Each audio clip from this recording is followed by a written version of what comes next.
Today, I'll walk you through how the AR works and its parts, how to load and unload it, how to shoot it with proper stance, grip, and trigger control, and how to clear most basic malfunctions. If you're interested in any dry fire tools, gun accessories and gear, or range day items, check out the affiliate links in the description. It helps out the channel. And of course, safety first. Let's lock in the 4 universal firearm safety rules. Treat all guns as if they're loaded. Keep your finger off the trigger until you're ready to fire. Never point your gun at anything you're not willing to kill or destroy. And know your target and what's beyond it.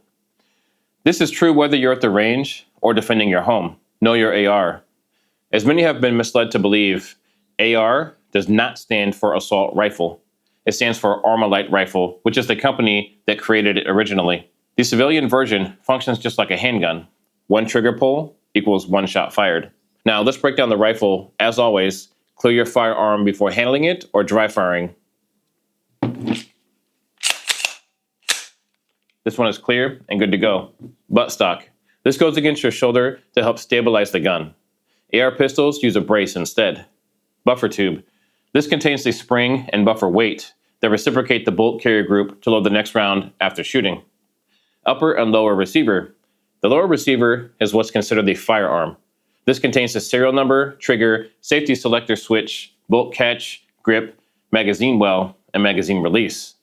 The upper receiver houses the barrel, bolt carrier group or BCG, the charging handle, and the forward assist, barrel and muzzle device. There are many types of barrels of various types and materials, as well as countless muzzle devices. The most common being the A2 birdcage, various compensators to assist with recoil, or flash hiders to mitigate the bright flash of light and gases from shooting a round. There are also custom muzzle devices designed for attaching suppressors. Gas block. This allows gas from the explosion of gunpowder inside the gun to travel back into the chamber to cycle the bolt and load the next round. Some ARs feature adjustable gas blocks, and this allows you to fine-tune the amount of gas your specific setup needs to function properly, especially when you're suppressed. Charging handle. Used to pull back the bolt carrier group to load a round in the chamber, or eject the round that's already in the chamber when clearing the firearm. Forward assist. Used to push the bolt forward in cases where the gun doesn't go completely into full battery. Bolt carrier group. This is the heart of the rifle. It contains various parts required to capture, move, fire, and extract the round inside the chamber. Magazine release. This releases the magazine from the magwell. Bolt catch. Used to lock back the bolt. Bolt release. This releases the bolt after it's been locked back, often used after loading a fresh magazine into the magazine well. Safety selector switch. On civilian AR-15s, this switch will have 2 positions, a safety position as well as a semi-automatic fire position, meaning 1 shot per pull.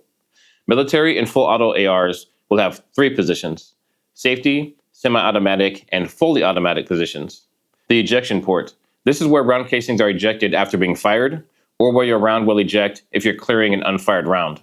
And the takedown pins. These are used to disassemble the rifle for maintenance and cleaning. How the AR-15 works. Most ARs use a gas system called direct impingement. When you fire, gas is tapped off the barrel, sent down a gas tube, and it drives the bolt back, ejecting the casing, loading the next round, and resetting the hammer. Some rifles use a piston system. They run cleaner, but they definitely cost more and they weigh more. They can also be more difficult to repair. Different feel, same goal. Cycle the action reliably, both require gas in the system to operate. The buffer tube system. Inside the receiver extension, that tube in the back, is your recoil spring and your buffer. When the bolt moves back, that buffer spring compresses and it sends forward again. There are other types of buffer tubes, but this is the most common. Ammo and twist rate. Look at your barrel. You'll see something like 5.56 NATO 1:7. That means you can shoot both 5.56 ammo and 223 ammo. But if it only says 223, do not shoot 5.56 ammo through it. 5.56 has a higher pressure than 223 guns can handle, and it can damage your firearm and possibly cause injury or death. The 1:7 twist rate means the bullet spins once every 7 inches. A 1/8 twist rate means the bullet spins once every 8 inches. Faster twist equals better for heavier bullets like 62 and 72 grain. A slower twist equals better for light bullets like 55 grain. For defense, use soft point or hollow point rounds. For training, stick with brass full metal jacket. Steel is harder on your gun and generally runs dirtier. Typically, you want to zero with whatever ammo you will use for self-defense or competition. Legal stuff, SBRs and pistols. If your barrel is under 16 inches, it might be a pistol, or it might be an SBR, or short-barreled rifle. SBRs require a tax stamp and registration. You can get a shorter barrel, for example, a 14.5 inch, and then you pin and weld a muzzle device to it, and that makes it the required 16 inches. This all matters legally. If you add a stock to an AR pistol, as opposed to a pistol brace, you could be in violation of the NFA. The ATF changes rules so often, so make sure you know your current federal and local laws. In general, if you want a short version of an AR-15, purposefully seek out AR-15s labeled as pistols. You also have to be careful with things like vertical grips and stocks. If you add certain accessories to your AR-15 pistol, it becomes an SBR, and it's illegal to possess without a tax stamp and registration. Loading and charging. To load, push rounds into the magazine with bullet tips facing up, the follower ramp. Push them straight down until they pass the feed lips. This is not like a pistol where you push them down and back. Some load 28, some load 29, some load 30, but the magazine is designed for 30. If you have problems getting your magazine to seat all the way in the magwell, try loading a few less rounds. Insert the magazine until it clicks and smack it in place to make sure. Give it a tug to make sure it doesn't fall out. You'd be surprised how often magazines fall out while people are shooting ARs. It happens all the time in classes. Now, pull the charging handle like you mean it, pull it to the rear, and then let it fly home. Some charging handles only pull from one side, others are ambidextrous. If the charging handle is not moving freely, it probably needs some lubrication. To lock the bolt, press down on the bolt catch and hold it down. Pull the charging handle back all the way until it locks in place. To release it, just press the bolt release. The bolt will slam forward. Pro tip, use dry fire and dummy rounds to practice this. Unloading and clearing. To unload and clear your AR-15, press the mag release button, which is above the magwell. When you press this, it will release the magazine and you can pull it out. Next, you're going to rack the slide multiple times to clear any ammunition that may be inside of your chamber. Once you physically and visually inspect that the chamber is clear, then you're good to go. Reloading. So you fired your last round. You now are locked open. Your bolt is open and your charging handle is back. So what you're going to do is press your mag release here on the side. That releases the mag. Pull that out. Grab your new magazine. Push it until it clicks. Slap it. Make sure it's in good. You can tug on it too to make sure it doesn't pull out. And then you're going to hit this bolt release. When you press it, you're going to see that this charging handle flies forward. And that loads a new one into your chamber. Sling Setup. A sling is a holster for your rifle. I recommend a quick adjust 2-point sling. Mount it front and rear. Keep it high and tight when you're moving. Loosen it when you need to shoot. Practice sling transitions, moving hands-free, and retaining control of your rifle under stress. Rifles can get heavy. You will thank me later for recommending a sling. Grip, stance, and trigger control. Grip. Just like a pistol, the firing hand gets high on the tang of the grip. Finger off the trigger, resting on the upper receiver. Now don't grip too hard. You should be able to press the trigger without too much effort. Now some will use this hand to pull the stock deeper into the shoulder pocket as well. Support hand goes forward, far enough to control recoil. Too far, and you overextend yourself and hinder movement. Too close, and you'll struggle more with recoil and aim. Now pull the rifle into your shoulder like a tug of war. Many instructors recommend a C-clamp around the handguard. Some point their fingers as well to assist in aiming naturally. Now shouldering. Place the stock of the gun inside your shoulder pocket. This is between your chest and your shoulder. Do not put the butt stock only on your shoulder. Stance. Athletic stance, just like firing a pistol. Feet should be shoulder width apart with one leg back. It should be the same leg as a firing hand. It's the same stance that MMA fighters and boxers often use. Shoulders square to the target, elbows down.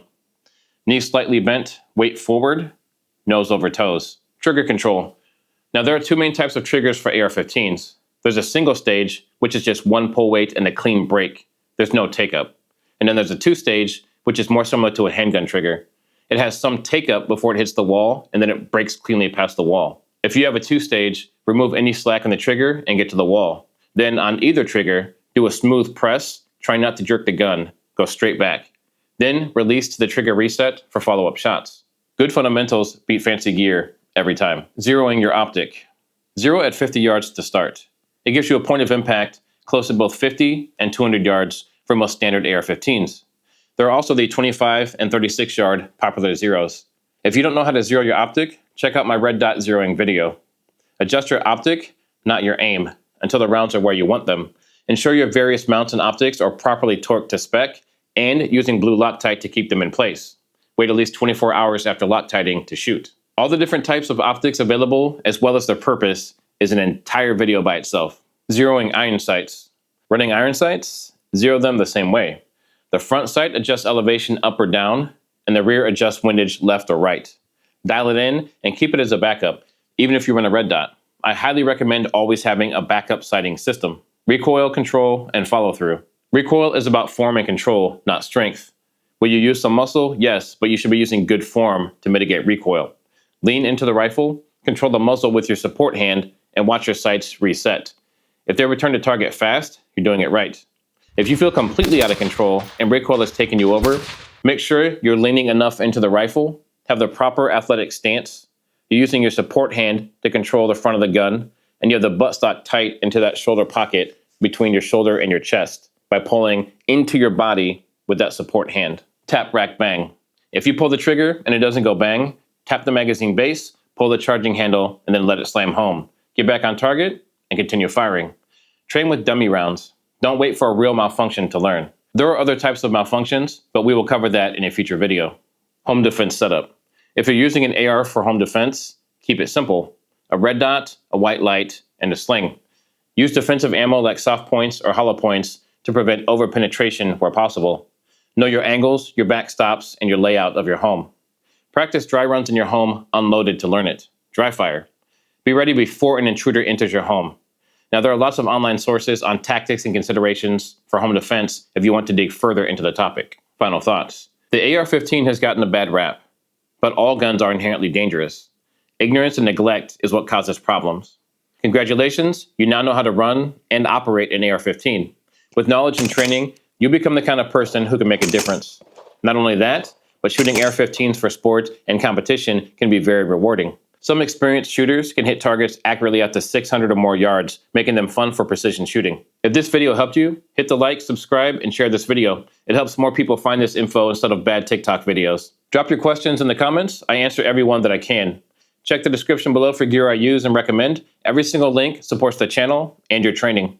And as always, check out these videos to keep on learning, and I'll see you on the next one.